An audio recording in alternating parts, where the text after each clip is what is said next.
বুঝলি মালিনী, আজ বনে একটা ছেলের সঙ্গে দেখা হয়েছিল। ছেলেটা মনে হয় আমাকে অনেক পছন্দ করেছে। তাছাড়া ওকে দেখে মনে হচ্ছিল ওই বনের রক্ষক। আজ ওর জন্যেই বড্ড বাঁচা বেঁচে গেছি। তার মানে ওই জাদুকর ছেলেটাই দাসীর সাথে কথা বলেছে। এবার এই দাসীকে দিয়েই আমার কাজ করে নিতে হবে।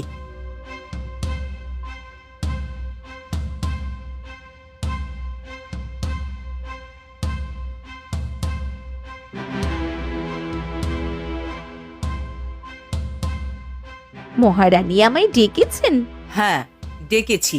আজ দিনের বেলা তোমার মা আমার বনের মধ্যে কাঠ কুড়াতে গিয়ে সেনাদের হাতে ধরা পড়েছিল। আমি তোমার কথা ভেবে সাময়িকভাবে তাকে মুক্ত করেছি। এবার তুমি যদি আমার একটা কাজ করে দাও, তাহলে তোমার মাকে ক্ষমা করে দেব। নয়তো তোমার মায়ের অপরাধে তোমার মাকে কারাগারে থাকতে হবে। না মহারানী, আমার মাকে কিছু করবেন না। আপনি আদেশ করুন, আমাকে কি করতে হবে? বনের মধ্যে তোমার সাথে যে ছেলেটার দেখা হয়েছিল, সেই ছেলেটা বনের জাদুকর। তোমাকে ওই ছেলের সঙ্গে প্রেমের অভিনয় করে পরীদের জাদুর গাছের সন্ধান নিতে হবে। তুমি যদি এই খবর এনে দিতে পারো, তাহলে তোমার মাকে একেবারে মুক্ত করে দেব। কিন্তু ওই ছেলেটাই যে বনের রক্ষক, তার কি কোনো নিশ্চয়তা আছে? আমি শতভাগ নিশ্চিত ওই ছেলেটাই এই বনের জাদুকর। ঠিক আছে, আপনার ধারণা যদি ঠিক হয়, আমি আপনার কথা মতো কাজ করে দেবার চেষ্টা করব। শুধু চেষ্টা নয়, ওই জাদুকরি গাছের সন্ধান আমার চাই চাই। যথা আজ্ঞা মহারানী।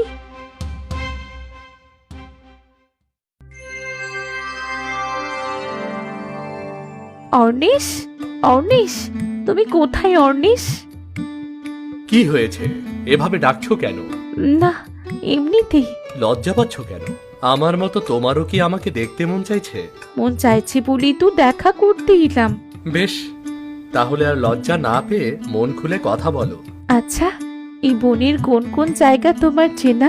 এই বনের প্রত্যেকটা জায়গা, প্রত্যেকটা ধূলিকণা আমার চেনা। বেশ তো, তাহলে আমাকে বনের সুন্দর জায়গাগুলো ঘুরে দেখাবে। হ্যাঁ হ্যাঁ, দেখাবো না কেন? এসো আমার সাথে, আমি এই বনের সবচাইতে সুন্দর জায়গাগুলো ঘুরে দেখাবো। ঠিক আছে, চলো।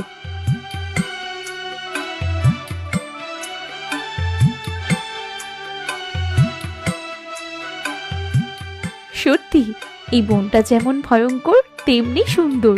এই বনটা ভয়ঙ্কর হলেও তোমার জন্য একদম নিরাপদ, কারণ আমি সাথে আছি তোমার। আচ্ছা, তুমি তো আমাকে কখনো মিথ্যে বলবে না। না না না না, আমি তোমাকে মিথ্যা বলবো কেন? আমি তোমাকে যা বলছি সব সত্য বলছি। তাহলে তাহলে এই সত্যি কথাটা বলো তো, তুমি কি সত্যি এই বনের জাদুর রক্ষক? হ্যাঁ, আমি এই বনের রক্ষক। কিন্তু কেন? না না, এমনিতেই। আচ্ছা, তাহলে তুমি তো জানো পরীদের জাদুকরি গাছটা কোথায়, যা দিয়ে তোমাদের জাদুকরি অদৃশ্য গুহার দরজা খোলা যায়? হ্যাঁ জানি, কিন্তু বলা বারণ আছে, কারণ আমার গুরুদেব আমাকে বলতে নিষেধ করেছে। তাহলে তাহলে আমি যদি কখনো বিপদে পড়ি আর তুমি যদি ওই গুহার মধ্যেই থাকো, তাহলে আমি তোমাকে কি করে পাবো? তুমি যদি এই বনের পণ্ডিত পাখিকে লক্ষ্য করো, তাহলে পাখিদের জাদুর ডাল পেয়ে যাবে। তখন সেটা দিয়ে আমাকে খুঁজে নিও। ঠিক আছে, অনেক বেলা হয়েছে, এবার আমায় যেতে হবে যে। হ্যাঁ যাও, কিন্তু আবার কখন দেখা হবে? আমার মন যখন চাইবে ঠিক তখনই আবার দেখা হবে।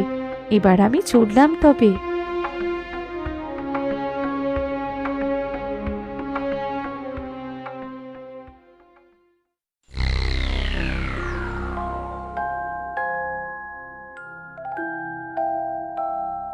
আরে নন্দিনী, বল, কি খবর নিয়ে এসেছিস?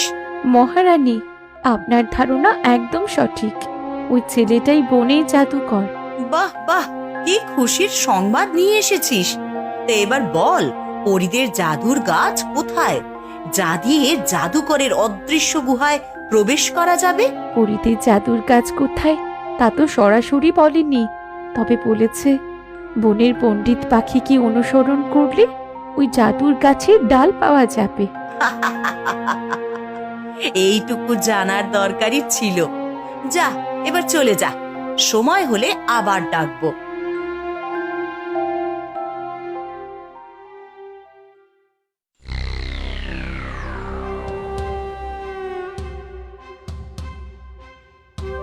হুকুম করুন মহারানী, কেন ডেকেছেন? মন্ত্রী, আমি পরীদের জাদুকরি গাছের সন্ধান পেয়ে গেছি, এবার শুধু খুঁজে বের করতে হবে। এসব কি বলছেন মহারানী?